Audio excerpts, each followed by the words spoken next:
Herr Martens, can you tell us about your business here in North Macedonia and what are your plans? What is your conference here? The conference is about.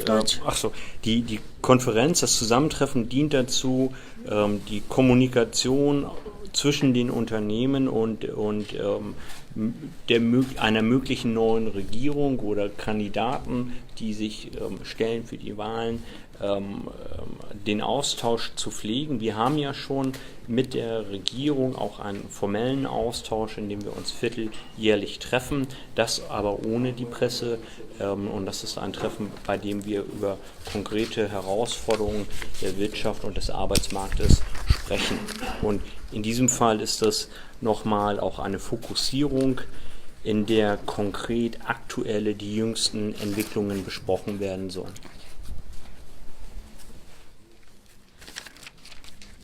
Оваа денешна средба служи едноставно за размена. Размена помеѓу политичарите, можна идна нова влада, да се представат исто така кандидати на следните избори и стопанството. Знаете, во изминатата година на секои 4 месеци ние одржувавме редовни средби со владата. На тие средби, тркалезни маси, ние учествуваа медиумите. Денеска решивме оваа средба да направиме малку поразлична и повторно да видиме кои се предизвиците, кои ще ги очекуваат компаниите во 2020 година во стопанството и што ќе ни донесат. Кажете дека ќе разговарате за политика, односно за идните избори, кандидати за власта и слично? Heißt das, dass Sie in diesem Treffen auch über die kommende Regierung sprechen werden, über die potenziellen Kandidaten der Regierung oder nicht? Nein, also wir werden eine vergleichbare Veranstaltung, so haben wir das angeboten, auch der anderen Partei, die sich bemüht, die Regierung zu stellen, mit dieser das auch in der gleichen Form zu machen. Es dreht sich um einen Kommunikationsaustausch, um eine transparente Darstellung der Herausforderungen oder Wünsche der Unternehmen, um eben hier eine möglicherweise gute Regierungspolitik bezüglich der Unternehmensinteressen und damit aber auch der Interessen des Landes folgen zu können. Инаку, не е ова точно, дека зборуваме со идните политички кандидати, односно политичката власт. Знаете, ние сме отворени, исто ваква средба може да се организира и кажавме слободно дека стоиме на располагање да организираме исто другата партија која што сака да превземе власта. Едноставно, наша цел, наш интерес е да говориме за стопанството, да зборуваме за желбите на компаниите, за очекувањата на компаниите, да видиме каде може да се подобриме во стопанството, каде може да се подобрат состојбите целокупно во земјата. When Macedonia became open for negotiation with the European Union, do you think that the German companies will be more interesting to invest and open businesses here? Also wir haben ja schon eine sehr hohe Nachfrage gehabt an Investitionen in Nordmazedonien und wir erleben natürlich auch, dass dieses Land in seiner Fläche und Einwohnerzahl natürlich auch irgendwann mal an seine Grenzen stößt. Das heißt, auch die neu hinzukommenden Investitionen werden anderer sein, werden einen anderen Fokus haben, auch auf einen anderen Level von Fachkräften. Und die EU-Beitrittsverhandlungen sind in dem Sinne für die deutsche Industrie in Deutschland oder die deutsche Investition hier dahingehend von Bedeutung, dass man von einer Marktvergrößerung spricht und womöglich aber auch von einem natürlich von einer Harmonisierung der Regeln und der Steuern und der Zölle.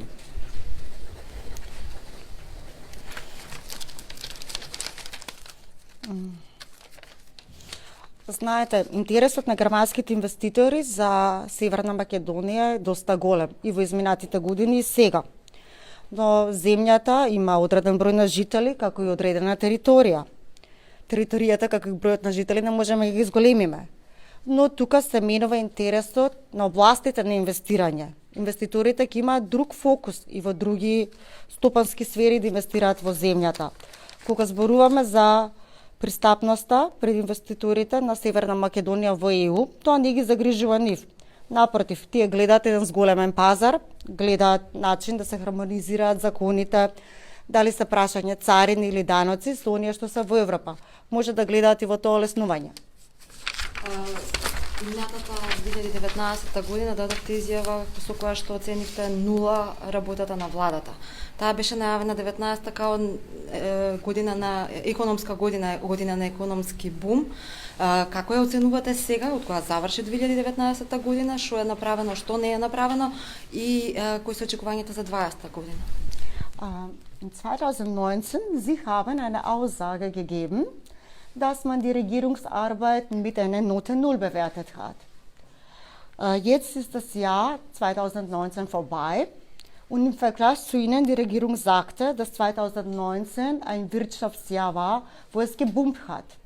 Wie bewerten Sie von der jetzigen Perspektive aus das Jahr 2019 und was sind Ihre Erwartungen für das Geschäftsjahr 2020? Also ich möchte gerne nochmal zurückkommen auf die damalige News der Null, die so in der Form ja nie auch kommuniziert wurde. Es waren unterschiedliche Kategorisierungen der Bewertung der Regierungsarbeit und man hat auf der Unternehmerseite die Regierungsarbeit damals unterschiedlich bewertet. Der Durchschnitt war ein befriedigend, ja, aber eben nicht das sehr gut. Und Sie werden in keiner Umfrage weltweit hören, dass alle Unternehmen immer glücklich mit der Regierung sind. Ja, kein Unternehmen würde sagen, es ist alles super. Ja, man jammert immer irgendwie, das ist völlig normal. Aber ich denke, die Wichtigkeit ist für ein Unternehmen, dass es Planungs- und Rechtssicherheit hat. Und natürlich haben wir hier das Interesse, dass die Unternehmen auch in manchen Gesetzesfragen eine Angleichung an die EU haben, die auch dann den Investitionsstandort und Mazedonien insgesamt stärken soll.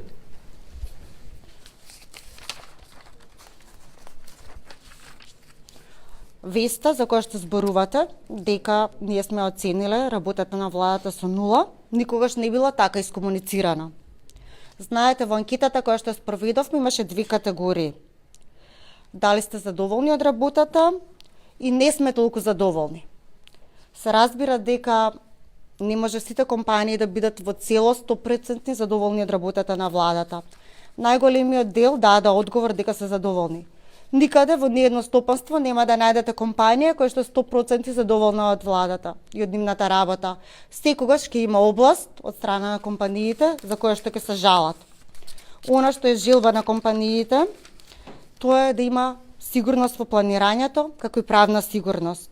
Многу е важно исто така под прашањето на законските одредби да се прилагодиме на оние во ЕУ, за да може полесно да се работи. Дали имам уште прашање или може да... Danke.